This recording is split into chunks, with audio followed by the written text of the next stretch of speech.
Hello दोस्तों, बहुत बहुत स्वागत है आपका इकोनॉमिक्स हिंदी विथ मैथ में। तो हमने पिछली वीडियो में कर लिया था ये 8वां चैप्टर माइक्रो इकोनॉमिक्स का, जिसका नाम है आधारित संरचना। हमने इसमें काफ़ी सारे पॉइंट जो है डिस्कस कर लिए थे।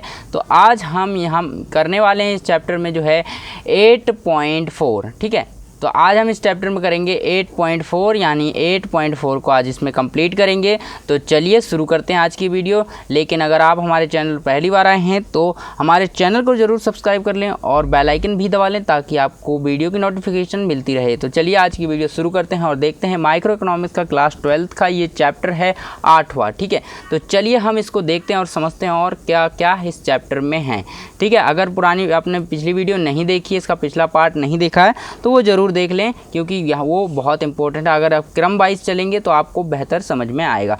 तो चलिए शुरू करते हैं यहाँ पर 8.4 में आप देखिए क्या लिखा है। अब भारत में यहाँ पर आधारित संरचना की स्थिति, यानी 8.4 में बताया गया है कि भारत में आधारित संरचना की स्थिति क्या है, ठीक है। तो यानी आधारित संरचना आपको मैंने पिछली वीडियो में बताया था क्या होता है। यानी जो जैसे कि किसी चीज़ को बनाने के लिए कोई बेसिक, मतलब किसी भी चीज़ को बनाने के लिए, जैसे कोई भी चीज़ हम बना रहे हैं, किसी भी चीज़ को बनाने के लिए हमें ज़रूरत होती है उसके लिए संसाधनों की, और ऐसे संसाधन जो उस चीज़ को बनाने में मदद करते हैं उसे हम क्या कहते हैं, यहाँ पर हम कहते हैं आधारित संरचना। जैसे कि एक सड़क हो गई, सड़क भी क्या है, एक प्रकार की संसाधन है जो कि मदद करती है ले जाने में वस्तुओं को एक स्थान से दूसरे। जैसे कि अगर आपके पास ट्रक है तो वो कब जाएगा, जब आपके पास अच्छी सड़क होगी तभी वो पहुंच पाएगा। तो इस तरह से क्या हुआ, आधारित संरचना है। यानी अब हम देखेंगे भारत में स्थिति क्या है उसकी, यानी भारत में स्थिति क्या है। जैसे कि अगर भारत है तो भारत में आधारित संरचना कैसी है, यानी कैसा इसका विकास हुआ है, कैसे इसमें संसाधन हैं जो कि अन्य काम को करने में हमारी मदद करते हैं। तो चलिए एक एक करके हम डिस्कस करेंगे और समझेंगे इसमें क्या क्या है, ठीक है। तो चलिए देखते हैं। तो यहाँ पर हमने देखा, यहाँ पर क्या है, भारत में आधारित संरचना की स्थिति। तो समझते हैं, देखिए यहाँ पर क्या है, सरकार के निवेश, जो सरकार है, यहाँ पर जो सरकार है, यहाँ पर सरकार का जो निवेश है यानी अपर्याप्त है। यानी सरकार के पास इतना धन नहीं है कि वह पूरी तरह से इसमें आधारित संरचना में लगा पाए, यानी बेहतर सड़कें बनवा पाए, बेहतर स्कूल बनवा पाए, बेहतर जो है हॉस्पिटल बनवा पाए। तो ये क्या है, आधारित संरचनाएँ हैं जो कि बेसिक संसाधन हैं जो सब कोई यूज करता है। तो यहाँ पर सरकार क्या है, अपर्याप्त है इन चीज़ों को पूरा करने में, ठीक है। तो यहाँ पर उनके पास इतना धन नहीं है, इतना निवेश नहीं करती है आधारित संरचना पर, लेकिन इसे करना चाहिए, ठीक है। तो चलिए यहाँ पर और देखते हैं। जैसे कि यहाँ पर लगभग जो है 90% बात करें तो 90% मतलब 90% की बात करें तो 90% यहाँ पर क्या है, ग्रामीण परिवार खाना बनाने के लिए जो है जैव ईंधन का प्रयोग करते हैं। इस स्थिति में क्या करते हैं, जैव ईंधन का प्रयोग। अगर आप बताइए यहाँ पर अगर आधारित संरचना बेहतर होती, ये वाली आधारित संरचना बेहतर होती, तो बताइए क्या ये जो है यहाँ पर 90% लोग यहाँ पर ईंधन का, मतलब जो यहाँ पर लकड़ी का उपयोग करते खाना बनाने के लिए, नहीं, वो गैस का उपयोग करते। क्योंकि यहाँ पर आधारित संरचना ही अच्छी नहीं है, तो वो यहाँ पर 90% लोग जो है यहाँ पर निर्भर हैं, जो है यहाँ पर ये जो लकड़ी पर निर्भर हैं, ठीक है, ईंधन के लिए।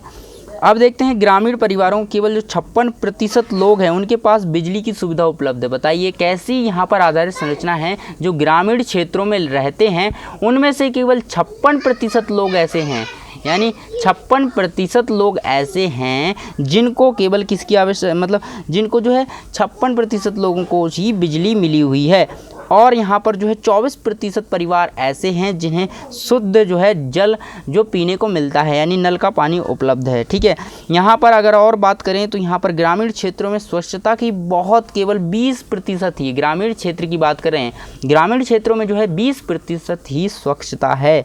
और यहाँ पर भारत अपनी जो है जीडीपी का 34% जो है आधारित संरचना पर निवेश करता है। तो अब मतलब जो जीडीपी आती है, जीडीपी तो आप जानते ही होंगे, अगर इकोनॉमिक्स आपने पढ़ी है तो जीडीपी जानते होंगे कि मतलब एक पूरा देश, यहाँ पर जो पूरा देश होता है, पूरे देश में जितने भी लोग रहते हैं, यहाँ पर पूरे देश में जितने भी लोग रहते हैं, जितने भी उद्योग हैं और जितना भी काम हो रहा है, इस देश का जितना भी काम हो रहा है इस देश में, और जितने भी लोग हैं, जितनी फैक्ट्रियां हैं, फैक्ट्री अपनी इनकम अलग करती है, मतलब फैक्ट्री अपना जो है अलग पैसा कमा रही है और लोग अलग कमा रहे हैं।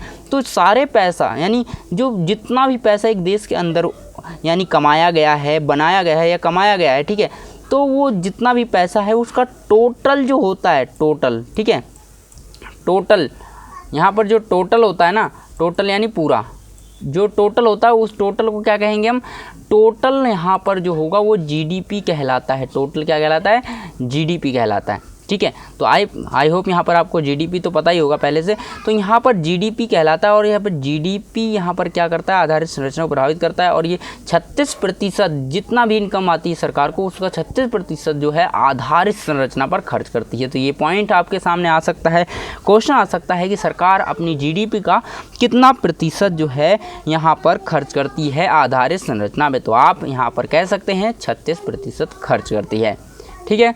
तो चलिए आगे बढ़ते हैं और देखते हैं यहाँ पर, आगे बढ़ते हैं और यहाँ पर देखते हैं 8.5 क्या कहता है यहाँ पर, 8.5 जो आता है ये ऊर्जा के ऊपर है। ऊर्जा यानी एनर्जी, एनर्जी यानी बिजली, कि आपके घर में बिजली कितनी आती है और कैसे कैसे बनाई जा सकती है, क्या क्या स्रोत हैं बिजली के, ऊर्जा के, ये हम इसमें डिस्कस करते हैं। तो चलिए देखते हैं, यहाँ पे एक एक करके देखेंगे और समझेंगे कि क्या क्या है। तो देखिए यहाँ पर पिछले साल में जो है मैं क्या कर रहा हूँ, यहाँ पर जो है सारा चीज़ें यानी जो भी चीज़ें हैं A to Z मैं कवर कर रहा हूँ, कोई भी चीज़ मैं छोड़ूंगा नहीं, सारी चीज़ें मैं कवर कर रहा हूँ, चाहे वो पिछले साल के टॉपिक में हो या ना हो, ठीक है। तो लेकिन मैं सारी चीज़ें कवर कर रहा हूँ और आपको मैं जो है 2021-22 में जो सिलेबस है उसके अकॉर्डिंग मैं आपको जो है यहाँ पर इसकी प्लेलिस्ट बनाकर दे दूँगा, क्योंकि यहाँ पर टॉपिक चेंज नहीं होते हैं, टॉपिक का क्रम चेंज हो जाता है। यानी आपके टॉपिक जो है अगर चैप्टर यहाँ पर अगर दूसरा चैप्टर यहाँ पर आधारित संरचना मान लीजिए 8वें चैप्टर पे, ठीक है, 8वें नंबर पे नहीं 8वां चैप्टर है तो उसे 6 चैप्टर कर देंगे या 5 चैप्टर कर देंगे। तो इस तरह से चैप्टर का क्रम चेंज होता है, इसमें टॉपिक चेंज नहीं होते हैं, ठीक है। तो यहाँ पर क्या करना है हमें, इसीलिए मैं यहाँ पर आपको पूरा A to Z टॉपिक करवा दूंगा। उसके बाद में जो भी आपका सिलेबस है न्यू 2022 का जो भी सिलेबस है उसके अकॉर्डिंग मैं आपको प्लेलिस्ट दे दूंगा, जहाँ से आप अपनी प्रिपरेशन कर सकते हैं बेस्ट। तो चलिए यहाँ पर देखते हैं 8.5। तो यहाँ पर ऊर्जा की बात करें, ऊर्जा क्या होती है, पावर यानी बिजली, ठीक है, बिजली होती है। और यहाँ पर क्या है, बिजली के बारे में और जानते हैं। तो यहाँ पर देखिए कितने प्रकार की बिजलियाँ होती हैं, तो बहुत सारे प्रकार होते हैं बिजली के। जैसे कि आप देखें तो पहला प्रकार आता है व्यावसायिक ऊर्जा। व्यावसायिक ऊर्जा क्या होती है, व्यावसायिक ऊर्जा में क्या होता है, ऊर्जा से अभी देखिए व्यावसायिक ऊर्जा से अभिप्राय ऊर्जा के उन स्रोतों से होता है जिनकी एक कीमत होती है। यानी देखिए ये व्यवसाय शब्द समझ रहे हैं आप, व्यवसाय शब्द से क्या अभिप्राय है, यानी ऐसा बिजली का स्रोत जिसकी एक कीमत होती है। मतलब इसका मतलब है, इसका अभिप्राय है ऊर्जा के उन स्रोतों से है जिसकी क्या होती है, कीमत होती है और उपयोगकर्ताओं को उनके लिए कीमत जो है चुकानी पड़ती है। जैसे कि मान लीजिए आपको बिजली चाहिए, ठीक है, यहाँ पर क्या चाहिए, आपको बिजली चाहिए, ठीक है।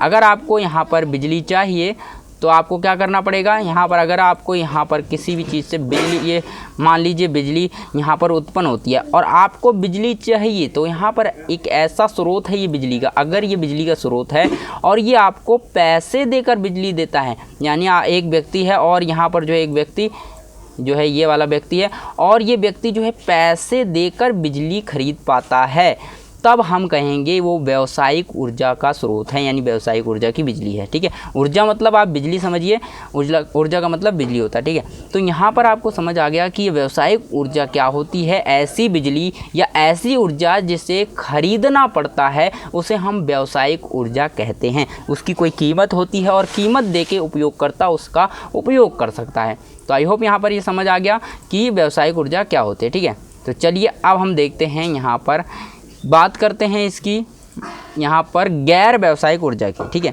गैर व्यावसायिक ऊर्जा क्या होती है भाई, गैर व्यावसायिक ऊर्जा देखिए इसका उल्टा हो गया। गैर व्यावसायिक ऊर्जा जिसकी कीमत होती है, मतलब कीमत होती है और कीमत देकर ऊर्जा को खरीदा जाता है, लेकिन गैर व्यावसायिक ऊर्जा में ये उल्टा हो गया, मतलब कि ऐसी ऊर्जा जो फ्री में मिल जाती है, मतलब इसके लिए कोई कीमत नहीं देनी पड़ती। अर्थात यहाँ गैर व्यावसायिक ऊर्जा में उन ऊर्जा के वे सभी स्रोत सम्मिलित होते हैं जिनकी सामान्यतः कोई कीमत नहीं होती है। यानी ऐसे स्रोत सम्मिलित होंगे इसमें जिसकी कोई कीमत नहीं होती, यानी कीमत आपको ऊर्जा मिल जाएगी, बिजली मिल जाएगी, लेकिन उसकी कीमत नहीं देनी पड़ेगी। ऐसे स्रोतों से जब हमें बिजली मिलती है तो उसे गैर व्यावसायिक ऊर्जा के स्रोत कहा जाता है। ठीक है, तो यहाँ पर ये होता है।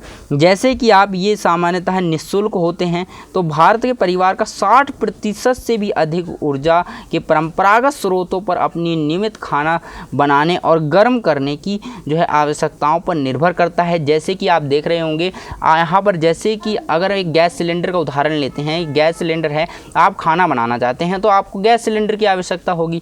अगर आप नगरीय क्षेत्र में रहते हैं तो अगर आप गैस सिलेंडर कहाँ से लाएंगे, आपको गैस सिलेंडर के लिए, गैस भरवाने के लिए पैसे देने पड़ेंगे, तब आप यहाँ पर गैस सिलेंडर का उपयोग करके उससे खाना बना सकते हैं। लेकिन अगर बात लीजिए आप ग्रामीण क्षेत्र में रहते हैं, यहाँ पर आपको गैस सिलेंडर उपलब्ध नहीं है, तो आप वहाँ पर जंगल की लकड़ियाँ लेंगे और उनसे आप खाना बनाएंगे। ठीक है, तो लकड़ियों का उपयोग करेंगे। तो अब बताइए, आपको यहाँ पर गैस सिलेंडर लेने के लिए आपको पैसा देना पड़ा, लेकिन गैर व्यावसायिक ऊर्जा में आपको लकड़ी जंगल से फ्री में मिल जाती है और उसका उपयोग आप कर सकते हैं, तो यहाँ पर आपको पैसा नहीं देना पड़ा।